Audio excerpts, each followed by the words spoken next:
Hello my dear friends, you're in the Military Summary channel, and this short video we're going to discuss the most important events that took place during the previous night of the local time. First, we're going to start with the Urozhaine area. Today, according to the Russian sources, somewhere at 6 a.m. of the local time, the Ukrainians launched another offensive operation in direction of Robotyne. In that operation, the Ukrainians involved around 7 tanks and around 60 soldiers, 60 units of the personnel. So the Ukrainians were attacking to the south in this direction, trying to storm the northern edge of Robotyne, trying to enter the settlement and to capture a few buildings for the purpose to dig in deeper. The Russians launched counter-offensive operation. Currently there are clashes along the forest lines. Probably the Ukrainians landed the troopers on the tanks and after that moved back to the reliable positions, and from the distance were attacking and bombing the settlement. Currently the clashes continues. Now we are moving to the settlement by the name of Urozhaine. The situation in this settlement in this area is getting more critical for the Russians. Today the Russian sources published the video how they were bombing and shelling Staromayorsk, the settlement that located on the western part of Urozhaine. And according to this video is geolocated, we see that the Russians were trying to bomb and attack the Ukrainian positions in the southern part of the settlement, which confirms that as a result of clashes during the previous days, the Ukrainians managed to capture the southern area of Urozhaine as well, and currently the entire Staromayorsk as well, and the currently entire Staromayorsk is under Ukrainian control, which gives the Ukrainians the opportunity to increase the pressure against the Russian forces in Urozhaine from the southern part and the central part of the settlement.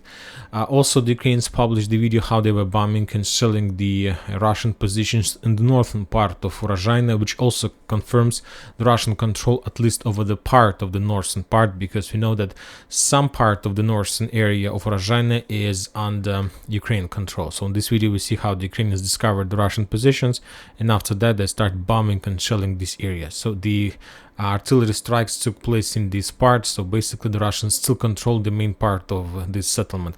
Fierce fighting continues in this area. Now we're moving further to Donetsk and Marinka. This morning we got a very interesting update about the coal mine that located on the north of Marinka and the south of Krasnogorovka. According to the Russian sources, as a result of storming operation, as a result of very fast and massive storm, the Russians managed to force the Ukrainians to step back from this territory. If you remember, the operation of coal mine started somewhere in June of 2023. The Russians from the south attacked the settlement and managed to capture the entire area and started digging in deeper. After that we got a series of videos how the Ukrainians were bombing and attacking the Russian positions with different types of drones. We see there were a lot of drone strikes against the Russian forces. This is one of the video of those strikes. And after some kind of drone preparation, the Ukrainians launched a counter-offensive operation by the force of 79th Brigade. 79th Brigade is located, mainly operates in the vicinity of Marinka, 79th Air Assault Brigade. And as a result of that counterattack, the Ukrainians managed to restore control at least over the part of that coal mine. And this event took place somewhere in July. And today we got probably we haven't still received any video or photo confirmations, but the Russians are saying that as a result of storming the northern part of this area of coal mine, the Russians managed to force the Ukrainians to step back, and the main Ukrainian forces were forced to move further to the north in direction of Staromayorsk, and currently the Ukrainians controls just the forest lines on the north, on the top of these positions. We will update this map before the next video. Now we are moving further to Avdiivka. We got there are no clashes, nothing happened there, and this is very strange because this is very important area, and we expect that soon either or the Russians or the Ukrainians will start some actions in this area. And the Russians published the video how they managed to discover and to destroy another radar in Avdiivka that the Ukrainians were using for communication purposes. Furthermore, the sources on the ground are saying that the Russians managed to establish total fire control, 100% control over the road that goes to Orlovka from Avdiivka. We got this update a few weeks ago, or even months ago, but now we got another confirmation of that. This is Orlovka. and the road between Avdiivka and Orlovka is under fire control, which of course caused a lot of problems for the Ukrainian forces inside of the settlement. The Ukrainians from their side tried to destroy and to discover the Russian positions in the vicinity of Avdiivka, the main purpose is to destroy as much as possible artillery stores, artillery positions and warehouses. On this video we see how the Ukrainians managed to discover the Russian Grad system in the vicinity of Yasinovata, and as a result of artillery strike there were like 2 Grad systems, very powerful artillery position, and as a result of Ukrainian strike, the Russians lost 2 artillery systems that they were using for supporting and supplying their forces in the vicinity of Avdiivka and Krasnogorovka. Now we're moving further to the Bakhmut, to Artyomovsk area. Today we got interesting update from Berkhovka-Yahidne. After the Ukrainians were defeated along the railways and the Russians managed to clear the territory in the vicinity of the water reservoir, the Ukrainians this morning started another reconnaissance operation, RECO operation, somewhere at 9 a.m. of the local time. The Ukrainians sent some number of infantry and under support and cover of armored vehicles.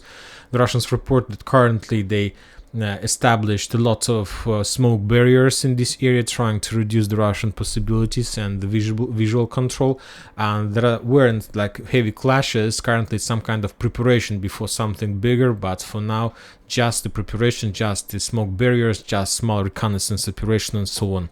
After the Ukrainians took a small operational pause in the vicinity of Klishevka and Andreevka, after the heaviest losses they got as a result of previous attempts to capture the settlement, the Ukrainians moved back to the forest lines, trying to complete regrouping. The Russians took a decision to use this period of time for bombing and shelling the Ukrainian forces. On this video we see how the Russians managed to discover the Ukrainian armored vehicle, and as a result of Lancet attack, that armored vehicle was destroyed. On this video we see the Ukrainian positions in the forest that were also attacked by the Russian drone. On this video we see how the Russians discovered the Ukrainian position inside of Ivanovska, light vehicle that were moving probably some supply and support to the Ukrainian forces in this building. The Russians discovered this area and after that made another artillery strike, which led to significant losses from the Ukrainian side. On this video we see how the Russians managed to discover Ukrainian artillery positions that the Ukrainians were trying to hide inside of the forest. Basically the situation is that Ukrainians during the previous weeks were trying to capture Klishevka and Andreevka, and the Ukrainians were defeated.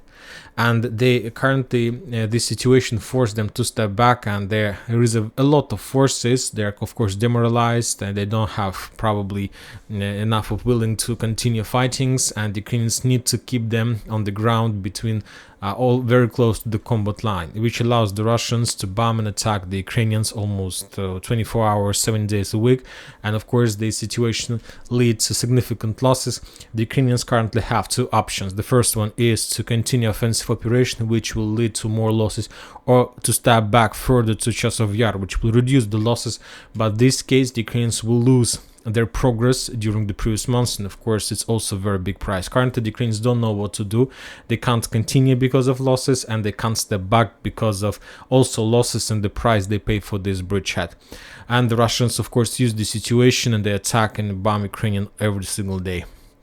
Now we're moving further to the north, and we're going to talk about Kupyansk front line. The Russians currently storming Sinkovka. Today the Russians reported that as a result of fierce fightings they managed to capture another 2 strongholds in this area. Furthermore, some sources reported that the Russians have already established not entire control over Sinkovka, but over a few, at least 30 buildings in this area.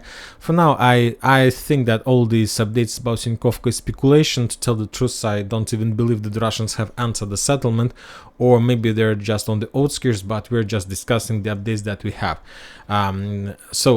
Probably the Russians are trying to attack Sinkovka from the north, from direction of Liman Первый, and the Russians are trying to attack with the armored fist from the east, from the fields that were captured during the previous offensive operation. The Ukrainians that located in this settlement currently forced to regroup and step by step to step back and withdraw their positions towards Kupyansk.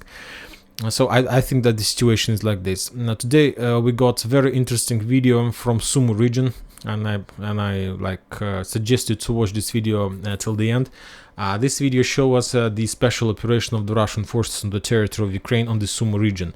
On this video we see how the Russians send a platoon of special forces in direction of the village that was located on the border with Russian Federation, probably the base of territory defense forces that were deployed in this area to control the border with Russian Federation. The Russians before that operation, the Russians made some reconnaissance operation, and after completing of that reconnaissance operation, the Russians started attacking and bombing the Ukrainian positions in this settlement. And as a result of that attack, as you can see, the Russians managed to destroy the entire Ukrainian base, and after that they left the territory back to the mainland. So that was a very interesting operation. Furthermore, that's it about the situation on the ground, but I believe that today we also need to discuss another important update regarding the situation in the world. And as you know, today the Russians have launched their satellites, their special system to the moon, the Soyuz 2-1B rockets to Soyuz 2-1B with the station Luna 25 started from the Cosmodrome, and this equipment this rocket should get the equipment to the moon, and the purpose of this equipment is to find a possible place of water on the moon. Of course, I'm not sure about whether there are water or not on the moon, but I believe that the Russians also want to show their progress in this sphere of life. And of course, this is the first rocket that was sent by the Russians in direction of the moon for the previous 47 years, so like more than 50 or around 50 years the Russians haven't made any space operation regarding the moon. So of course it's very important event in the Russian Federation. This is another episode of probably upcoming massive Cold War between countries, and of course this is, if we compare the hot war in Ukraine and Cold War, of course Cold War is much better, because when talking about Cold War we have some technical progress, we have something interesting achievements, and without heavy losses on the ground among people, among civilians and so on. So we'll see a very interesting situation, and I hope that the Russians will continue developing their technologies, and they will improve, and they will give us a lot of more interesting videos about that. And that's it for this short video. Military Summary channel reminds to condemn any violence in the world. Thank you for watching. Subscribe to my channel, put your likes, join my Patreon, and have a good day. Bye bye.